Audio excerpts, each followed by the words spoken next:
Assalamualaikum warahmatullahi wabarakatuh. Halo guys, jumpa lagi dengan aku Dewi SMD. Masih bersama novel horor dan misteri novel audio Bermendukan Jin. Sebuah kisah yang bukan sekedar menyeramkan, tapi juga menguak rahasia gelap yang tersembunyi di balik kehidupan manusia. Kali ini sudah masuk ke bagian 31. Baiklah, kita langsung saja ke alur ceritanya. Tapi sebelum itu, jangan lupa untuk like, komen, dan bagi yang belum subscribe, jangan lupa ya. Bermadukan Jin bagian 31, selamat mendengarkan.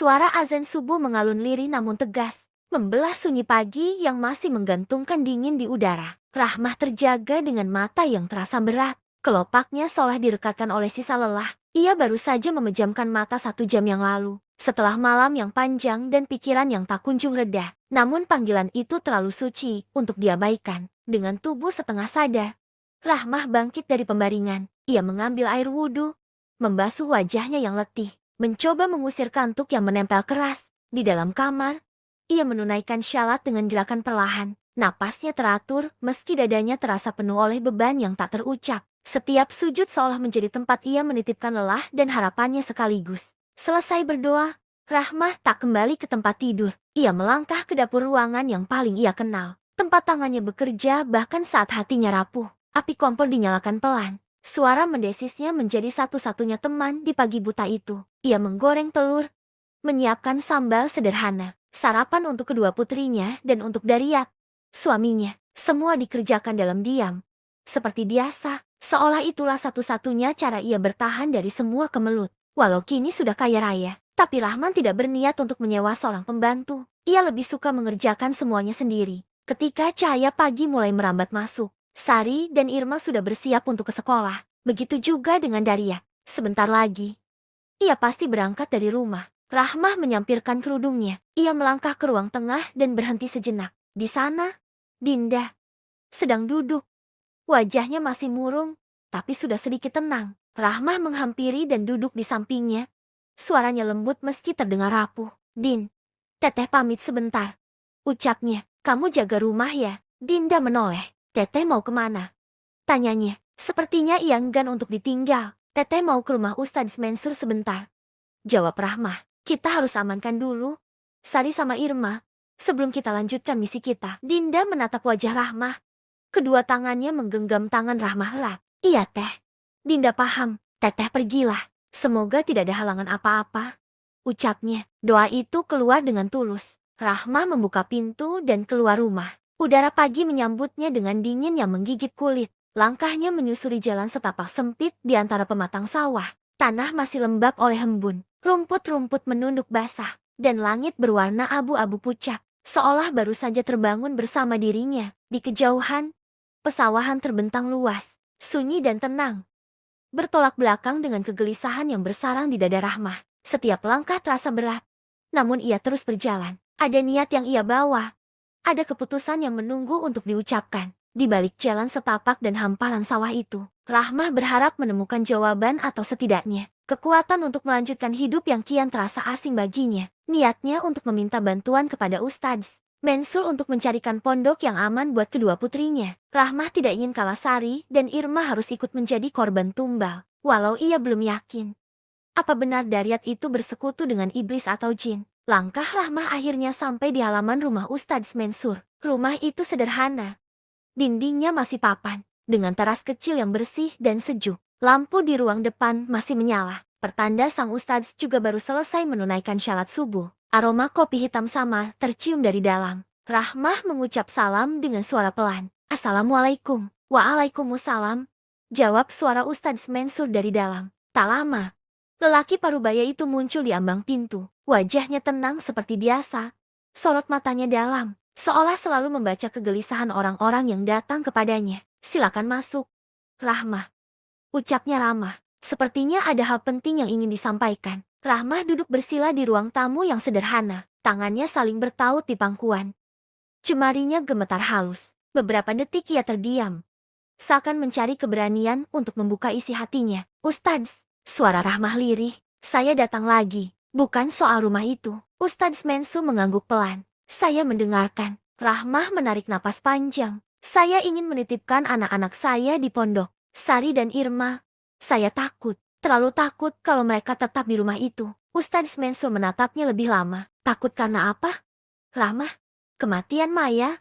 Suasana tidak bersahabat di dalam rumah. Ucap Rahmah dengan suara bergetar. Itu bukan kematian biasa. Ustadz, terlalu banyak kejanggalan. Dan rumah itu, semakin hari semakin terasa tidak wajar. Saya khawatir anak-anak saya jadi sasaran berikutnya. Ruangan kembali sunyi.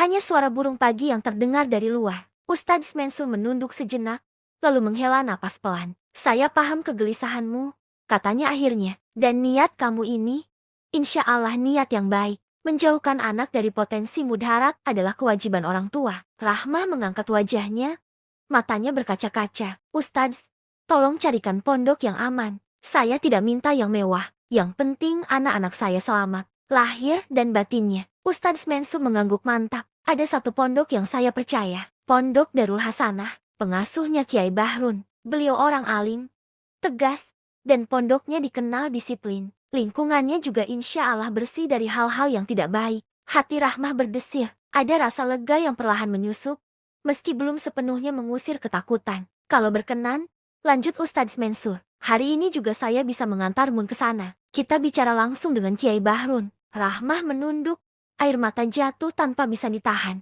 Terima kasih, Ustadz. Terima kasih. Tak lama kemudian, mereka berangkat. Rahmah duduk di jok belakang motor Ustadz Mensur.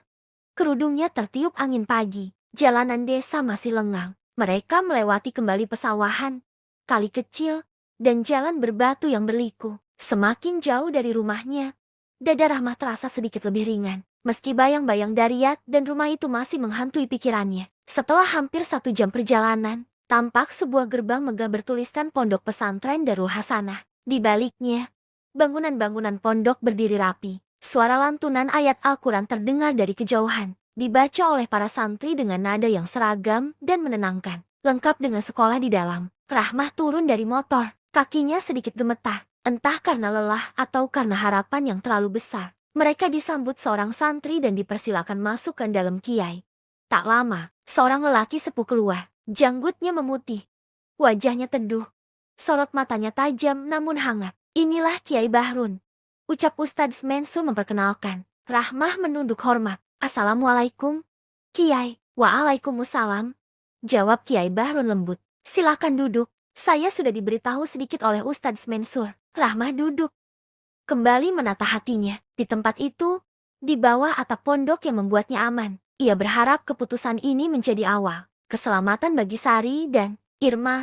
Ia tidak tahu apa yang sebenarnya disembunyikan Daryat. Tidak tahu sejauh apa keterlibatan suaminya dengan dunia gelap yang ia curigai. Namun satu hal Rahmah yakini pagi itu, jika kejahatan memang bersembunyi di rumahnya, maka ia harus mengungsikan yang paling berharga dari sana, darah dagingnya sendiri. Setelah terbuat satu kesempatan, Rahmah pulang dah berjanji untuk segera membawa kedua anaknya ke pondok tersebut. Malam itu turun perlahan, seperti tirai hitam yang sengaja ditarik untuk menutup mata manusia biasa. Malam Jumat malam yang selalu dinanti. Daryat dengan degup jantung yang berbeda dari malam-malam lainnya. Di dalam bangunan khusus di belakang rumah, ia bergerak dengan penuh kehati-hatian. Pintu dan jendela ditutup rapat. Lampu utama dimatikan, menyisakan cahaya temaram dari lilin-lilin kecil yang disusunnya, membentuk pola tertentu di ruangan itu. Bau kemenyan mulai merambat, pekat dan menyesakan, bercampur dengan aroma bunga 7 rupa yang terendam air dalam mangkuk tanah liat. Sesaji telah lengkap, pisang raja, telur mentah, darah ayam yang masih hangat, dan selembar kain merah yang dilipat rapi. Semua diletakkan di tempat yang sama titik yang sejak lama ia yakini sebagai gerbang. Daryat duduk bersila di hadapan sesaji itu, matanya terpejam. Bibirnya bergerak pelan melafalkan mantra yang telah dihafalnya di luar kepala. Mantra yang tak pernah ia berani ucapkan di siang hari. Mantra yang hanya hidup di antara malam, sunyi, dan niat yang gelap. Udara di dalam rumah berubah. Dingin merambat dari lantai, naik perlahan ke tulang punggungnya. Api lilin bergetar, Seolah ada sesuatu yang lewat tanpa wujud. Daryat tersenyum tipis. Ia mengenali tanda-tanda itu. Tak lama kemudian, aroma kemenyan bercampur wangi yang asing harum bunga. Namun menusuk. Manis tapi memabukkan. Dari sudut ruangan, bayangan mulai mengental, membentuk siluet seorang perempuan. Putri Erem, ia muncul perlahan. Seolah keluar dari lipatan udara. Wujudnya sempurna. Kecantikannya tidak seperti perempuan dunia. Kulitnya berkilau pucat, rambutnya panjang terulai. Matanya tajam namun penuh janji. Senyumnya membuat dada Daryat bergetar antara keinginan dan rindu. Kakang sudah memanggilku. Suara Putri Erem bergema lembut, namun terasa berat, seperti datang dari dasar bumi. Daryat membuka mata. Tatapannya langsung tertambat pada sosok itu. Aku menunggumu, jawabnya lirih, penuh kepasrahan. Putri Erem melangkah mendekat. Setiap langkahnya membuat lilin meredup. Satu persatu, ia menunduk, menatap sesaji, lalu kembali menatap Daryat dengan sorot mata yang tak bisa dibaca manusia. Kau setia, bisiknya, dan kesetiaan selalu ada harganya. Daryat menelan ludah. Ia tahu betul makna kata-kata itu. Malam Jumat selalu memberinya pelarian kepuasan batin. Rasa berkuasa, ilusi dicintai tanpa syarat. Namun di balik semua itu, ada sesuatu yang terus diambil sedikit demi sedikit. Sesuatu yang tidak pernah ia tanyakan, dan tidak pernah ia berani hitung. Di luar rumah, angin malam berdesir melewati pepohonan. Jauh di tempat lain, Rahmah mungkin tengah berdoa dalam sunyi, tanpa tahu bahwa di rumah itu, perjanjian lama kembali diteguhkan dalam diam, dalam gelap, dan dalam bayang seorang wanita dari kerajaan jin yang tak pernah datang tanpa maksud. Bersambung. Sampai di sini dulu ya. Aku Dewi SMD akan kembali hadir besok masih bersama novel horor dan misteri, novel audio. Dan tentunya masih bersama Bermadukan Jin. Akhir kata aku Dewi SMD undur diri. Assalamualaikum warahmatullahi wabarakatuh. Sampai jumpa besok ya.